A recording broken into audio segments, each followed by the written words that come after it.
Vote देते हैं? किसी को वोट नहीं देते हैं, चाहे प्रधान हो चाहे कोई भी हो। क्या फायदा वोट देने से भी? वोट देंगे तो भी कुछ नहीं पाएंगे और देंगे तो भी कुछ नहीं पाएंगे। न किसी के घर में लैट्रिन बाथरूम है, न किसी का घर है, छोटा छोटा खपड़ेला का घर है, उसमें क्या रहेंगे? गिर जा रहा है, प्रधान को बुला रहे हैं वो भी नहीं आ रहे हैं। देने से क्या फायदा? जब अभी नहीं आ रहे हैं तो वोट क्या दें उनको?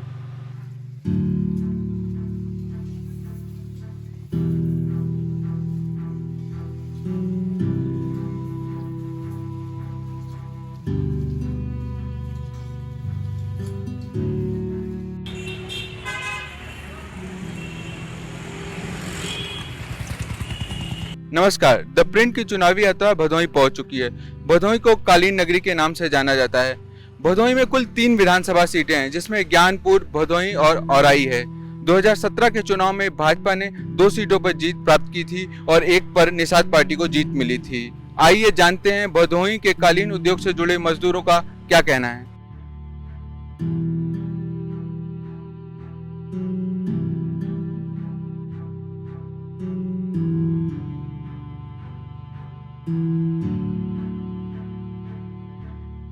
क्या नाम है भैया?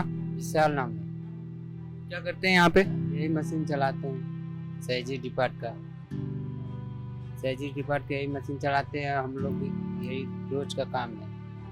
कितना मजदूरी मिल जाता है? दिन भर का खर्चा वर्चा मिल जाता है। ये कंपनी ऐसा है, हम लोग को पेट पर्दा चला देता है। ये कितना घंटा करना पड़ता है? ये 8 घंटा करना पड़ता है, 6 घंटा भी कभी कभी करना पड़ता है इसका काम। कहाँ से हैं आप? मुसीलाटपुर भदोही से। कुछ आपके क्षेत्र में विकास हुआ है? विकास तो नहीं हुआ है, जितना हुआ है कुल बर्बाद हुआ है।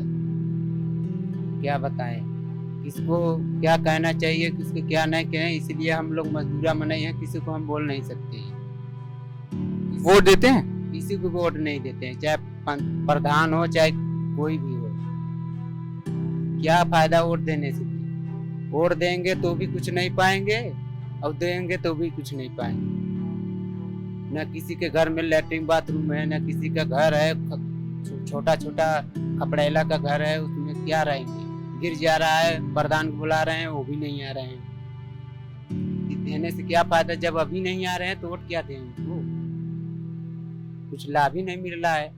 महंगाई अपने मांग बढ़ रही है।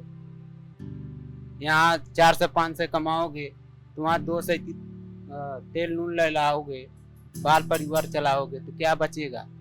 कुछ नहीं बचेगा। सरकार भी हमारा ही पैसा खा रहा है, उसका पैसा थोड़ा खा रहा हूँ मैं। वो तो चाहता है कि जनता लोग बर्बाद हो जाए, क्योंकि कोई बोलने वाला ही नहीं है। अब क्या कर सकते हैं हम लोग छोड़ जाते हैं ना। बढ़ जात वाले होते हैं तब फिर बोला जाता है, इसलिए हम लोग उंगली नहीं उठाते हैं। नहीं, एक बार उंगली उठाए तो फिर बाद में आगे का विकास हो सकता है, इसलिए हम लोग नहीं बोलते हैं। मुख्यमंत्री आवास योजना से घर मिलता है, तो उस आवास योजना के लिए अप्लाई किया? पुल करके छोड़ दिए हैं, इसलिए हम लोग बैठ गए हैं। एकदम मजदूरा में नहीं है, आराम से जब तक हम उसको पीछे टहरेंगे तब तक हम आराम से अपना मजदूरी 300-400 जो आएगा कमाएंगे, उसी में चलाएंगे।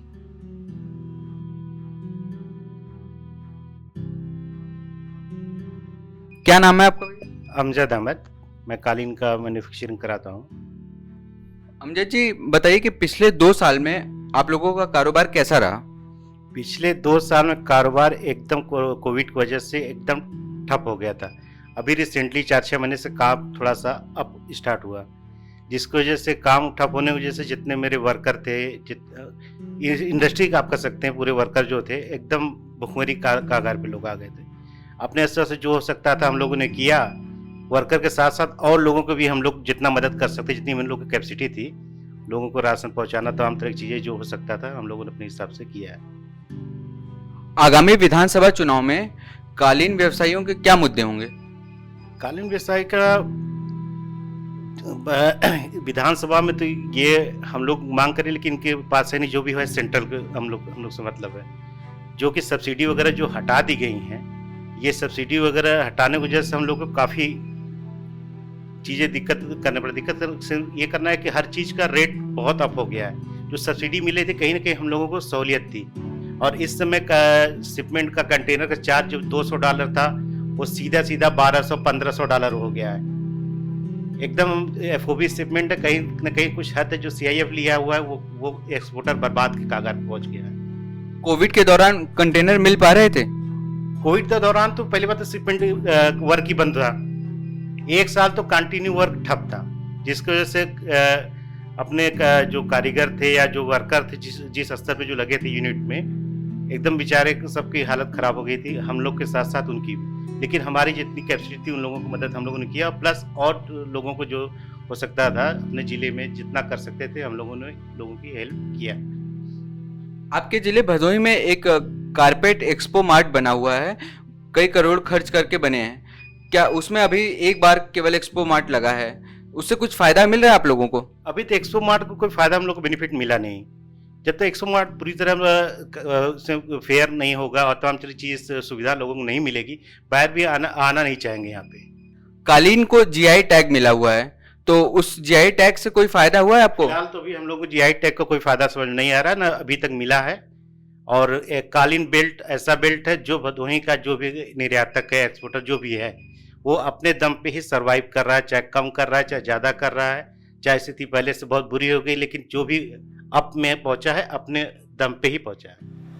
आपके क्षेत्र में कुछ काम हुआ है? अभी तो कुछ नहीं हुआ, कोई विकास नहीं हुआ अभी तक। आप किस क्षेत्र से आते हैं? प्रकाशपुर भदोही जिला ही है।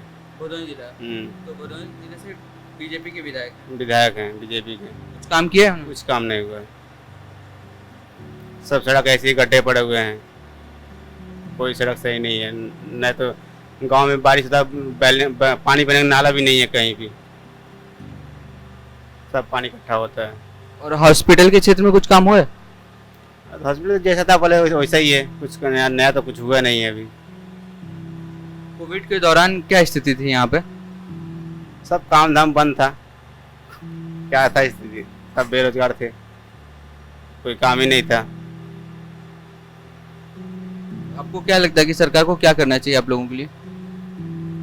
क्या करना चाहिए अभी, क्या सरकार क्या कर सकती है अभी? इतने दिन में कुछ नहीं करी, आप क्या करेगी अभी? जब इतने दिन भी दिए कुछ नहीं किया, अभी क्या करेगी? विधायक कौन है आपका? हमारे एक विधायक इस बार बीजेपी से जीते हैं, रविंद्र त्रिपाठी जी। कैसा काम किया उन्होंने? इनका कार्यकाल तो फ्लॉप था, ये फ्लॉप था इनका कार्यकाल। इससे पहले जो विधायक थे यहाँ से सपा के विधायक थे जाहिद बेग, उन्होंने काफ़ी काम किया। 2 ओवरब्रिज भदोही में दिए, भदोही से बाबतपुर एयरपोर्ट बना, भदोही से गोपीगंज मुख्यालय तक चौड़ीकरण हुआ, भदोही से दुर्गागंज। उसके बाद एक कॉर्पोरेट अखिलेश यादव जी ने दिया था यहाँ पे, ड्रीम प्रोजेक्ट दिया था, यहाँ पे कॉर्पोरेट मार्ट बन के तैयार था। इस बार योगी जी भी आए थे, उसमें उसका फीता काट के चले गए। तो आपने सुनी भदोही के कालीन उद्योग से जुड़े मजदूरों की समस्याएं। ये देखना दिलचस्प होगा कि आने वाले विधानसभा चुनाव में मजदूर किस पार्टी को वोट करेंगे। मैं गौरव, मेरे साथ निर्मल पोद्दार। आप देखते रहिए द प्रिंट।